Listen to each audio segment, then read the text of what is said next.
आज हम आव्यूह रूपांतरण पे डिस्कस करेंगे।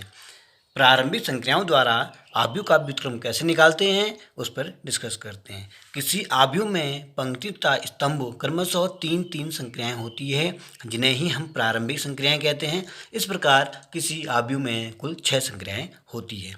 किसी आव्यूह का व्युत्क्रम आव्यूह कैसे निकालते हैं आज हम इस पर डिस्कस करते हैं। यह एग्जाम पॉइंट ऑफ व्यू से बहुत ज़्यादा इम्पोर्टेंट है और बोर्ड एग्जामिनेशन में इससे रिलेटेड क्वेश्चन अवश्य ही आते हैं। आइए पहले बात करते हैं तीन संक्रियाएं जो कि पंक्ति से संबंधित हैं।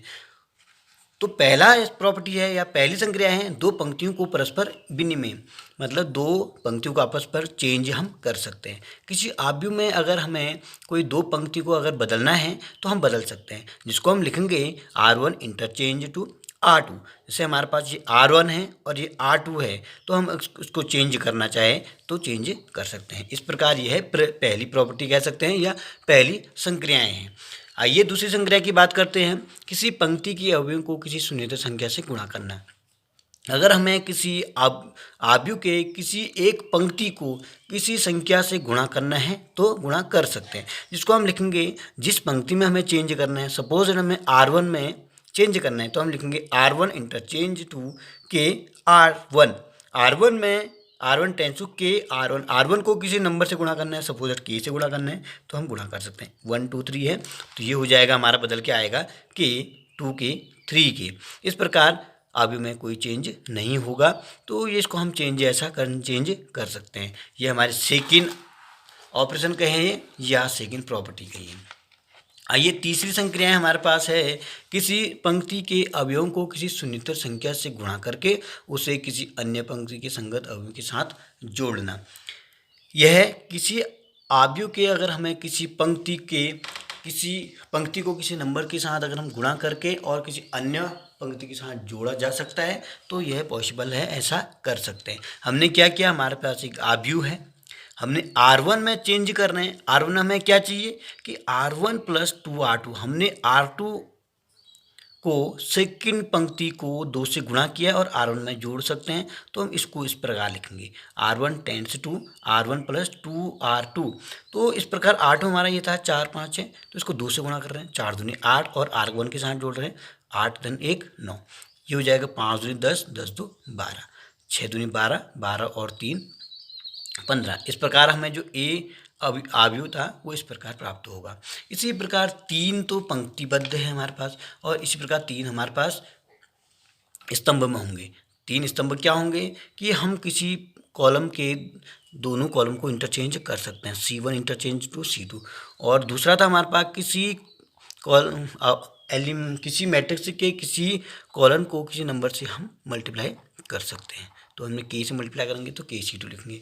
इसी प्रकार अगर हमें तीसरी जो पंक्ति के लिए था वही स्तंभ के लिए भी हो जाएगा। अगर हमें C1 में चेंज करना है कि C1 प्लस KC2 तो इस प्रकार कर सकते हैं। तो इस प्रकार कुल हमारे पास 6 संक्रियाएं प्राप्त होती हैं। इन संक्रियाओं का यूज करके हम आव्यूह का व्युत्क्रम आव्यूह फाइंड करते हैं। आइए देखते हैं व्युत्क्रम आव्यूह कैसे फाइंड करते हैं, उसका ओवरव्यू लेते हैं। तो पहले तो जानते हैं कि व्युत्क्रमणीय आव्यूह क्या होता है, इन्वर्स मैट्रिक्स से क्या होता है। ये इन्वर्स मैट्रिक्स हम किसी वर्ग आव्यूह का ही निकालते हैं, आयताकार आव्यूह का इन्वर्स नहीं निकल सकता है। अगर हमारे पास दो मैट्रिक्स इस प्रकार हैं कि हम A इंटू बी बराबर या B इंटू ए बराबर I लिख दें, I फॉर आइडेंटिटी मैट्रिक्स है, तो मतलब AB इक्वल्स टू अगर I है तो हम कह सकते हैं कि जो B है A का इन्वर्स है, व्युत्क्रमणीय आव्यूह है। तो इसको A इन्वर्स द्वारा शो करते हैं, तब हमें क्या प्राप्त होता है A इन्वर्स बराबर B। यस, इसका थोड़ा सा और ध्यान दें तो किसी वर्ग आव्यूह का इन्वर्स अगर अस्तित्व में है तो वो एक अद्वितीय होता है, तो उसका एक ही आंसर होता है, अर्थात अद्वितीय ही मैट्रिक्स से व्युत्क्रम हमें प्राप्त होता है। अब प्रारंभिक संख्याओं द्वारा आव्यूह का व्युत्क्रम कैसे निकालते हैं आइए देखते हैं। अगर हमारे पास एक n क्रम का कोई वर्ग आव्यूह है, वर्ग आव्यूह का ही व्युत्क्रम आव्यूह निकलते हैं, आयताकार आव्यूह का व्युत्क्रम आव्यूह नहीं निकलते हैं। अगर हमारे पास कोई A आव्यूह है तो उसको हम पहले A equals to I A के फॉर्म में लिख सकते हैं। A इक्वल्स टू A ही तो लिख रहे हैं हम, I फॉर आइडेंटिटी मैट्रिक्स है तो A को I के फॉर्म में लिखेंगे, IA के फॉर्म में लिखेंगे, इसको हम समीकरण 1 कह देंगे। अब हम ये जो हमने प्रारंभिक संक्रियाएं अभी बताई थी संक्रियाओं को चेंज करना, तो इस ए में हम संक्रिया लगाएंगे और ये संक्रिया लगाने पर हम इस ए को आई के फॉर्म में लाएंगे, मतलब आइडेंटिटी मैट्रिक्स में चेंज करेंगे। इसी प्रकार जो संक्रिया हमने यहाँ लगाया है वही राइट हैंड साइड में लगाएंगे, तब ये आई चेंज होते होते कुछ अन्य मैट्रिक्स में मिलेगा हमें, इसको हम नाम दे देंगे बी। और इस ए को कोई चेंज नहीं करना है, ध्यान रखिएगा, हमें लेफ्ट हैंड साइड के भी ए आबी में चेंज करना है और यहाँ आई में। इस प्रकार ए में कोई चेंज नहीं करना है। तो इस प्रकार हमें प्राप्त होता है, इस बी ए को हम आगे लाएंगे तो ए इनवर्स इक्वल टू हमें बी प्राप्त हो जाएगा। अगर हम स्टेप वाइज देखना चाहें तो देखिए, हम सर्वप्रथम ए को ए आई के फॉर्म में लिखेंगे। सेकेंड स्टेप, हम लेफ्ट हैंड साइड में संक्रियाएं लगाएंगे, ए को रूपांतरित कर देंगे आई में, और उन्हीं प्रारंभिक संक्रियाओं को हम क्रमशः राइट हैंड साइड में भी लगाएंगे, और जो राइट हैंड साइड में आई है वो हमें बी में परिवर्तन हो जाएगा। इस प्रकार हमें ए इनवर्स प्राप्त होगा बी। आइए शुरू करते हैं प्रश्नावली 3.4, जिसमें हमें प्रारंभिक रूपांतर के प्रयोग से व्युत्क्रम आव्यूह ज्ञात करने हैं। व्युत्क्रम आव्यूह ज्ञात करने के लिए हम प्रारंभिक संख्याओं का यूज करेंगे। तो हम पहले इस ए आव्यूह जो हमें दिया है 1, -1, 2 और 3, उसको ए इक्वल टू आई ए की फॉर्म में लिखेंगे। तो हमने ए को ए लिखा, आई आइडेंटिटी मैट्रिक्स लिखा और ए एच डी रखा। हमें ध्यान रखने की बात है, इस पर तो हम संक्रिया लगाएंगे, तो इस ए को ऐसे ही रखना है, इस पर कोई चेंजेस नहीं करना है। और दूसरी बात, जब हम इसको आइडेंटिटी मैट्रिक्स बना रहे हैं, आइडेंटिटी मैट्रिक्स क्या होता है, उसी ऑर्डर का आपका, जैसे हमारे पास 1 0 0 1 है, तो इस 1 पहले हम कोशिश ये रहेगी कि ये पहली क्वांटिटी, पहले अवयव को हम 1 बनाएंगे, उसके बाद ये तो इसको 0 बनाएंगे या फिर इसको 0 बनाएंगे, बाकी फिर आगे की प्रोसेस करेंगे। तो यहाँ देखते हैं ये ऑलरेडी हमारा 1 है, तो इसको चेंजेस करने की ज़रूरत नहीं है। फिर हम यहाँ आते हैं, इसको 0 बनाते हैं। ये 0 कैसे बनेगा, अगर मैं इसको 3 से गुणा कर दूँ तो ये -3 हो जाएगा, और फिर इस 3 के साथ जोड़ दूँ तो 0 हो जाएगा। मतलब R1 को मैं 3 से गुणा करके R2 के साथ ऐड कर दूँ। आइए शुरू करते हैं। हमने कहा कि R1 tense to R2 + 3R1, इसको 3 से गुणा किया हमने, 3 एकम 3 और धन 2 5। इसी प्रकार 3 गुणा ऋण 1 -3 धन 3, ये 0 हो गया। बाकी R2 चेंजेस, कोई चेंजेस नहीं करना है, ये 2 और 3 रहेगा। सेम ईयर, इसको 3 से गुणा किया हमने, 3 एकम 3 और यहाँ 0 ऑलरेडी 0 है, तो ये 3 का 3 होगा। ऐसे ये इसको गुणा करेंगे 3 से तो कोई फर्क नहीं पड़ेगा, ये 1 हो जाएगा आपका, तो ये ऑलरेडी 1 आ जाएगा। इसी प्रकार यहाँ कोई चेंजेस नहीं, 0 और 1, ये ए रहेगा। आगे बात करते हैं। अब हम, ये हमारा चेंज हो गया, जबकि 1 होना चाहिए था, तो जब हमने इसको 0 बनाया, ये हमारा चेंज हो गया, तो इसको 1 बनाएं। 1 कैसे बनेगा, अगर मैं इस R1 को 5 से डिवाइड कर दूँ तो 1 हो जाएगा। आइए, R1 टेंस टू R1/5, तो ये हमारा चेंज हो गया, 5/5 1 हो गया। ये 0 का 0 रहेगा, ये सेम रहेगा 2 3। ऐसे यहाँ, वहाँ पर हमारा 3 था, 3/5 हो गया, ये 1 था, 1/5 हो गया। बाकी ऐसे 0 1 और ए ऐसा ही रहा। अब देखते हैं, अब ये 2 को चेंज करना है हमें। 2 को क्या बना दूँ, 1 बना दूँ। कैसे बना दूँ, 2 अगर मैं इसमें से R2 में से इसको माइनस कर दूँ तो हम 1 आएगा, लेकिन हमें क्या चाहिए, 0 चाहिए, तो इसको 2 से गुणा करके फिर माइनस कर देता हूँ। तो हमने कहा R2 change to R2 - 2R1, तो ये देखा हमने, R1 में कोई चेंज नहीं, 1 का 1, 0 का 0। इसी प्रकार ये आपका 0 हो गया और ये 3 हो गया। यहाँ भी वही चेंजेस, कोई चेंजेस नहीं, 3/5 1/5। यहाँ हमने चेंजेस किया था क्या, 2R1 में से, R2 में से 2R1 हमने माइनस किया, तो ये चेंज हो गया है -6/5, ये 3/5 और ये ए का ए रहा। अब हमें क्या करना है, इस 3 को हटा के 1 लाना है। ये 1 कैसा होगा, 3/3, मतलब R2/3 कर लेंगे, तो R2 चेंज टू R2/3, तो ये 1, कोई चेंजेस नहीं, R1 में ये 1 हुआ, ये 0 हुआ, ये 3 करेंगे कोई फर्क नहीं पड़ेगा, 0 का 0 रहेगा, ये 3/3, ये 1 होगा। ये हमें आइडेंटिटी मैट्रिक्स प्राप्त हो चुका है। सेम प्रोसेस यहाँ भी, यहाँ कोई चेंजेस नहीं, 3/5 1/5 -6/5 को अगर मैं 3 से डिवाइड करूँ तो 3 2 जा 6, तो ये -2/5 हो गया। ऐसे 3/5 है, इसको 3 से डिवाइड करना था, तो 3 कैंसिल हो जाएगा, ओनली 1/5, तो हमें ये प्राप्त हो गया। इस प्रकार अब मैं ए को यहाँ लाऊंगा, क्योंकि आइडेंटिटी मैट्रिक्स की वैल्यू 1 होती है, तो ए यहाँ के इन्वर्स की फॉर्म में बदला, ए इस साइड आया, इन्वर्स की फॉर्म में आया, और आइडेंटिटी मैट्रिक्स की वैल्यू 1 होती है, इसको हम छोड़ सकते हैं, तो ए इक्वल टू यहाँ आया ए इन्वर्स, तो ये वैल्यू प्राप्त हो गया। तो ए इन्वर्स प्राप्त होता है हमें 3/5 1/5 -2/5 एंड 1/5। तो आगे नेक्स्ट क्वेश्चन करते हैं। तो हमारे पास सेकंड क्वेश्चन है, प्रारंभिक संख्याओं के लिए हम वही करेंगे कि a बराबर आई ए के फॉर्म में लिखेंगे। a हमारे पास है 2 1 1 1। यहाँ पर वही चीज़ पहले हम इसको 1 बनाएंगे। 1 कैसे बनेगा, अगर मैं सिंपली इसको और इसको आपस में माइनस कर दूँ तो हमें प्राप्त हो जाएगा। तो हमने क्या किया, R1 में चेंज किया, R1 माइनस R2, क्योंकि 2 में से 1 कैंसिल करेंगे तो हमें 1 प्राप्त होगा। तो सिंपली हमने R1 में से R2 कैंसिल किया तो हमें 2 में से 1 कैंसिल करेंगे तो 1 आएगा। 1 में से 1 माइनस हुआ तो 0 हो गया। सेम ईयर 1 में से 0 घटाएंगे तो 1 आएगा। 0 में से -1 घटाएंगे तो -1 आया। तो सेकंड पंक्ति में R2 में कोई चेंजेस नहीं, 1 का 1 1 का 1 0 0 1 और 1। अब देखिए यहाँ भी हमें 0 प्राप्त हो चुका है। अब हम इसको 0 बनाएंगे। इसको 0 कैसे बनाएंगे, सेम ईयर R2 में से अगर मैं इसको R1 को माइनस कर दूं तो ये 1 - 1 0 मिलेगा। तो हमने देखा कि R2 change to R2 minus R1, तो घटा रहे हैं 1 ये यहाँ कोई चेंज नहीं, 1 का 1 रहेगा, 0 का 0 रहेगा, तो 1 - 1 0 प्राप्त हुआ और 0 - 1 1, 1 - 0 0 1 मिला। इसके बाद यहाँ भी कोई चेंज नहीं, R1 में 1 - 1 यहाँ चेंज होगा, -1 आ गया, ये 2 आया, ए का ए रहेगा। तो अब ये आइडेंटिटी मैट्रिक्स हमें सिंपली मिल गया है। ए को हम इस साइड लाएंगे तो ए इनवर्स प्राप्त हो गया हमें 1 - 1 -1 एंड 2। इसी प्रकार एक क्वेश्चन और करते हैं। क्वेश्चन नंबर तीसरा हमें दिया है 1 3 2 7। वही यूज करेंगे प्रारंभिक संख्याओं के लिए। ए बराबर ए लेंगे, ए की वैल्यू हमने ये रखा, आइडेंटिटी मैट्रिक्स लगाया और ए को ए रखा। अब यहाँ ऑलरेडी 1 है हमारे पास, हम क्या करेंगे, पहले हमारे पास ये 1 है, हम पहले इस 2 को 0 बनाएंगे। मैंने कहा था ये तो यहाँ पहुँचे या फिर यहाँ पहुँचे, हम इसको 0 बना रहे हैं। इसको 0 बनाने के लिए क्या करेंगे, R2 में से 2R1, अगर मैं इसको 2 से गुणा कर दूँ, इसके साथ घटा दूँ तो 0 मिलेगा। तो इस प्रकार हमें R2 change to R2 minus 2R1। देखो उसको 2 से गुणा किया तो R1 की बात नहीं हो रही तो R1 ये रहेगा ना, 1 और 3 रहेगा। अब ये R2 चेंज हो गया, 2 - 2 0 हो गया, तो और 1 - 3 ये हमारे पास क्या बन जाएगा, 6 हो जाएगा। 6 में से 7 घटाएंगे तो 1 बचेगा। तो इस प्रकार यहाँ भी चेंजेस करेंगे, 1 का 1 0 का 0 रहेगा, ये चेंज हो गया -1 और 1 और 2 1 ऐसे ही रहा, ए ऐसे ही रहा।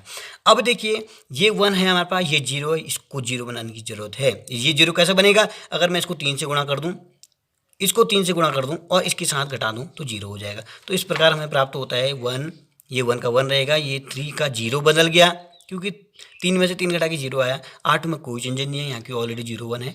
सेम प्रोसेस हमने यहाँ लगाया तो ये चेंज होकर आया 7 -3 -2 और 1। ये आइडेंटिटी मैट्रिक्स से बदल चुका। अब इस ए को यहाँ लाएंगे तो हमें प्राप्त हो गया ए इनवर्स इक्वल टू 7 -3 -2 और 1। आई होप कि समझ में आ रहा होगा। अगला क्वेश्चन करते हैं, क्वेश्चन नंबर 4। एक हमारे पास ए हमारा 2 3 5 और 7 है। यहाँ भी वही प्रोसेस होगा हमारे पास। पहले हम प्रारंभिक संख्याएं के लिए ए इक्वल टू आई ए लेंगे और एक क्वेश्चन देखिएगा। अब हम पहला प्रॉपर्टी या पहली संख्या लगा रहे हैं कि R2 और R1 को चेंज करते हैं, R1 change to interchange to R2। ऐसा क्यों कर रहे हैं, जब हमें किसी भी आव्यूह में R2 R1 से बड़ा होगा तो पहले कोशिश करिएगा कि पहले हम पंक्तियों को आपस में इंटरचेंज कर लें। ऐसा क्यों कर रहे हैं, होने को आप कैसा ही करिए, उसको आइडेंटिटी मैट्रिक्स से बनाइए तो हमें हमें इन्वर्स मैट्रिक्स प्राप्त हो जाता है। अगर आप स्टेप बाय स्टेप चलेंगे जो प्रोसेस है तो हमें जो इन्वर्स मैट्रिक्स थोड़ा जल्दी प्राप्त हो जाता है। कोशिश करिएगा जब भी आपका R1 R2 से छोटा होगा तो इंटरचेंज कर लीजिए। यहाँ पर R1 2 और 3 है जबकि R2 5 और 7 है, इसलिए हमने R2 को R1 बनाया क्योंकि हमें R1 बड़ा चाहिए होता है। ये हमने चेंज कर दिया, 2 और 3 को हमने चेंज कर दिया 5 और 7 में। R1 इंटरचेंज टू R2, ऐसा इसलिए कर रहे हैं थोड़ा ईजी पड़ जाता है। अब हम माइनस करने में इजी पड़ जाता है, माइनस वाला चक्कर जो होता है वो हट जाता है, इसलिए चेंज कर दे। अब ये 5 हो गया, ये 7 हो गया। अब हम इस 5 को 1 बनाएंगे। 1 कैसे बनेगा, अगर ये 2 है, 2 को मैं 2 से मल्टीप्लाई करूँगा तो 4 मिलेगा ना, 5 में से 4 माइनस करेंगे तो 1 हो जाएगा। इसलिए हमने क्या करें, इस R2 को 2 से मल्टीप्लाई करें तो हमने लिखा R1 माइनस 2R2। चेंज कर रहे हैं, R2 से गुणा करके इसमें से घटाएंगे तो हमें 1 मिलेगा। तो 5 में से 4 घटाएंगे 1 मिलेगा। ऐसे 7 में से 6 घटाएंगे तो 1 मिलेगा। यहाँ 2 में से 1 घटाएंगे तो -2 मिलेगा और यहाँ 0 में से 1 ही घटाना है, 1 ही मिलेगा। तो इस प्रकार हमें ये प्राप्त, ये आप भी प्राप्त हुआ। अब देखिए 1 2 1 और 3 बना। यहाँ पर या तो इसको 0 बनाने की जरूरत पड़ेगी या फिर इसको 0। हम क्या कर रहे हैं, जो हमारा ज़्यादा सुविधा होती है हम उसके अनुसार चलते हैं। अब हम नीचे की ओर गए, हम इसको 0 बना रहे हैं तो ये 0 कैसे बनेगा, अगर मैं इसको 2 से मल्टीप्लाई कर दूँ, इसके साथ घटा दूँ तो हमें क्या मिलेगा, 0 मिल जाएगा। तो हमने क्या कि R2 change to R2 minus 2R1। तो इस प्रकार हमें प्राप्त होता है 1 1 0 1। सेम हियर वही प्रोसेस हम यहाँ भी लगाएंगे, चेंज कर लेंगे। उसके बाद हमें ये 1 मिला, ये 1 0 1, इसको चेंज करने की ज़रूरत है। ये हमें 0 चाहिए था, तो सिंपली आपस में पंक्तियों को घटा दीजिएगा, 1 1 है, ये हमारा 0 प्राप्त हो जाएगा। तो R1 tends to R1 minus R2, तो ये 1 0 0 1। सेम कंडीशन यहाँ भी लगाइए, तो ये आइडेंटिटी मैट्रिक्स से प्राप्त हुआ। ए को हम यहाँ लाएंगे तो ए इनवर्स हमें प्राप्त होता है -7 3 और 5 और -2। आइए क्वेश्चन नंबर 50 देखते हैं। क्वेश्चन 50 नंबर हमारे पास ए आव्यूह है 2 1 7 4। यहाँ भी वही प्रोसेस लगाएंगे, ए इक्वल्स टू आई ए। पहले वही कंडीशन, पहले यहाँ भी देखिए R1 R2 से छोटा है, इसलिए इंटरचेंज करेंगे, इससे कंडीशन सुविधा हो जाती है हमें। 7 R1 R2 चेंज किया, 7 और 4 R2 था, हमने इसको R1 बनाया, ऐसे 2 और 1 ये आ गया। अब इसमें और इंटरचेंज करेंगे, ये 7 है, हम इसको 1 बनाएंगे, इसको 0 बनाएंगे, 2 को 0 बनाएंगे और 1 को 1 ही रहने देंगे। आइए क्वेश्चन करते हैं। हमारे पास है 7 4 2 और 1। क्या करेंगे, हमने कहा इसको 1 बनाने के लिए इसको 3 से गुणा करेंगे, जो कि 6 बन जाएगा, फिर घटा देंगे 1 मिल जाएगा, इसलिए इसको 3 से गुणा किया। 3 R2 इसमें से घटा देंगे, तो वही प्रोसेस हमने लगाया। तो ये हो जाएगा आपका 3 दूनी 6 -7 1। यहाँ भी है 3 और 3 एकम 3, और उसमें 4 में से 1 घटाएंगे, 3 घटाएंगे तो हमें 1 प्राप्त होगा। सेम हियर प्रोसेस यहाँ पे लगाएंगे। यहाँ जहाँ पर कोई लिखा नहीं रहता उसको चेंज नहीं करेंगे। यहाँ R1 में चेंज है, इसलिए R1 में किया, R2 का कोई जिक्र नहीं है, तो ये सेम रहेगा। इसी प्रकार अब ये हमें प्राप्त हो गया। अब हम इस 2 को 0 बनाएंगे। इस 2 को 0 कैसे बनेगा, इसको 2 से गुणा करेंगे, इसके साथ घटा देंगे, तो हमने किया R2 change to R2 minus 2 R1, तो हमें प्राप्त होता है 1 1 -0 -1। जो कंडीशन हम यहाँ अप्लाई करें, सेम कंडीशन यहाँ भी अप्लाई करते रहेंगे, इसीलिए जो हमें चेंज होगा हमें प्राप्त होता रहेगा। उसके बाद ये हमारे पास -1 है, इसलिए मैं इस -1 को चेंज कर रहा हूँ, प्लस चाहिए हमें, तो माइनस से R2 को मल्टीप्लाई कर दिया, तो हमें 1 1 0 1 प्राप्त होता है। सेम यहाँ भी प्राप्त होगा।